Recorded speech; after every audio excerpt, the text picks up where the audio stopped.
யூனுஸ் அலைஹிஸ்ஸலாத்து வஸ்ஸலாம் அவர்கள் அல்லாஹ்வை ஒரு கட்டத்திலே கோபித்துக் கொண்டார். அல்லாஹ் என்ன செய்தான்?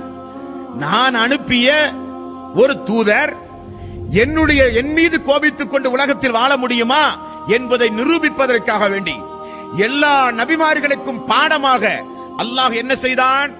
அவரை பிடித்து ஒரு மீனுடைய வயிற்றை மீனில் விலங்க வைத்து மீனுடைய வயிற்றிலே அல்லாஹ் ரப்பல் ஆலமீன் சிறை வைத்தான். வயிற்றில் இருந்து கொண்டு யூனுஸ் அலைஹிஸ்ஸலாத்து வஸ்ஸலாம் அல்லாஹ்வை தஸ்பீஹ் செய்த ஒரே காரணத்தினால் அல்லாஹ் சொல்கிறான். என்ன தஸ்பீஹ் செய்தார்கள்? அதை ரசூலுல்லாஹி ஸல்லல்லாஹு அலைஹி வஸல்லம் அவர்கள் நமக்கு சொல்லித் தருகிறார்கள். லா இலாஹ இல்லா அன்த சுப்ஹானக இன்னி குன்து மினல் ஸாலிமீன். இந்த துஆவை தான் யூனுஸ் அலைஹிஸ்ஸலாத்து வஸ்ஸலாம் மீன் வயிற்றில் இருந்து செய்தார். இந்த துஆ செய்த ஒரே காரணத்தினால் அல்லாஹ் அவரை என்ன செய்தான்? லலபிஸ ஃபீ பத்னிஹி இலா யௌமி யுபஅஸூன். இந்த துஆவை மட்டும் அவர் செய்யாவிட்டால் கியாம நாள் வரை மீன் வயிற்றிலேயே அவரை நான் வைத்து